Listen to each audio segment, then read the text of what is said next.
We're here with Paul Milaire and Oliver Tarr, and we're talking about the Immersive Clinical Experience, which is a VR simulation project within the School of Medicine.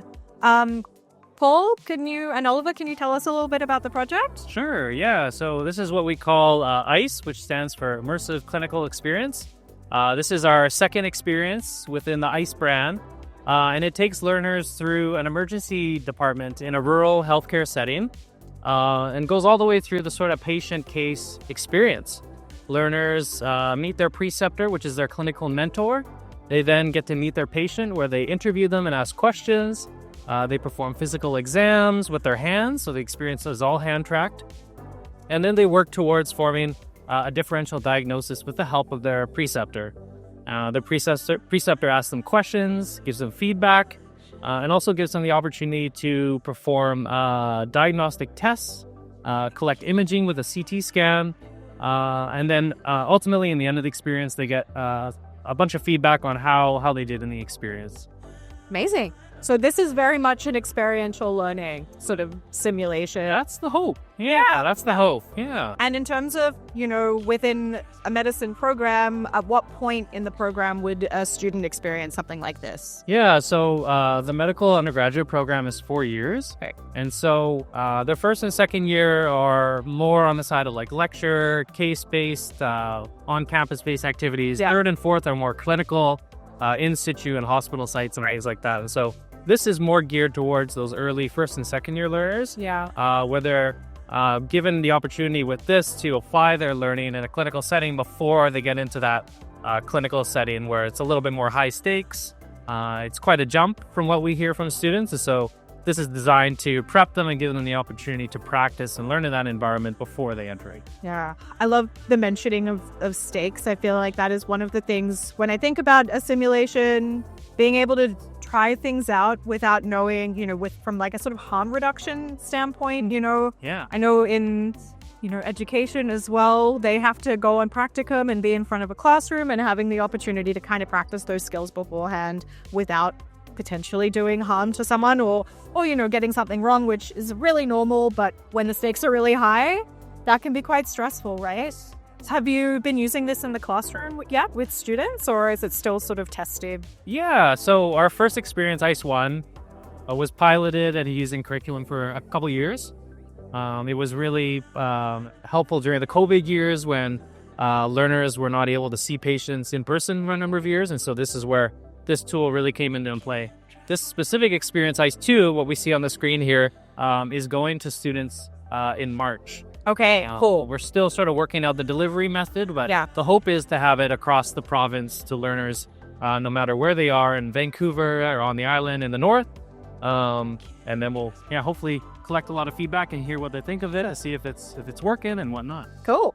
So I can see some headsets and I can see it on a screen as well. Is this sort of optimized for use with a headset, or like, for example, I really struggle wearing headsets for long periods of time. I get motion sick. Yeah. Is it is there a browser sort of platform option, or is it sort of designed specifically for a VR experience? Yeah, that's a good question. So right now it's optimized for the headset. Yeah. However, we've started to prototype a sort of multiplayer mode that we call sort of a facilitator mode. Cool. Where somebody on a computer can see what the learner is doing in the headset. Right. Maybe that's another student, maybe that's their faculty preceptor or lecturer.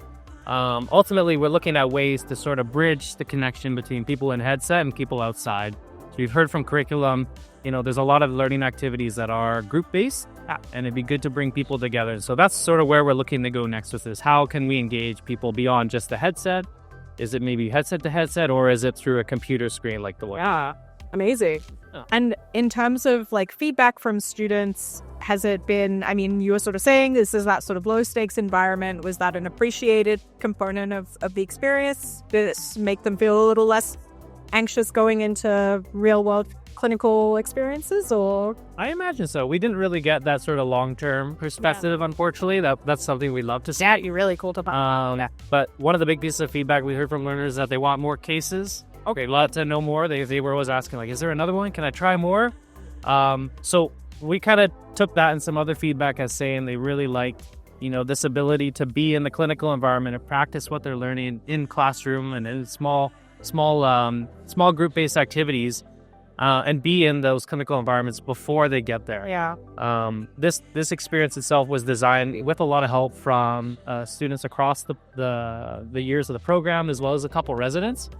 And a big component that they wanted to see was to see the whole sort of healthcare environment when they're in the experience. So where's the patient waiting room, where's the nursing station, where's the CT scan room? So that's why we have it off to the side, to really give them that experience and see sort of what each component looks like. Right. Yeah. I feel like it would be a really handy way of kind of demystifying that experience, especially if you're a first year student and you're trying to get an idea of what you're getting yourself into. Really. Yeah. This is amazing. Oh, thank you. Are you intending to sort of extend, the number of different experiences like moving forward, or? Yeah. Hopefully. We've had some early discussions with other folks in the curriculum that are interested in applying this in different ways. So that's really interesting to us, because although we've been dabbling with this for a number of years, we're still sort of really trying to hone, where it fits in medicine and for what learning experiences. So we're hoping to experiment with some new cases and maybe some more sort of group-based activities like the multiplayer type setup, to see sort of really where it fits and where it doesn't. Definitely. Yeah. Well, this is intensely cool. And I would, as a student, be really excited about, how this could let me apply my learning in a way that sort of felt less stressful, but also more practical, right? Especially when you don't typically get those experiences. So thank you so much for sharing. Yep. Sure, I'll come and bug you again, but this is awesome. Thank you so much. Yeah, thank you. Thank you, Oliver. Cheers. Thank you. Amazing.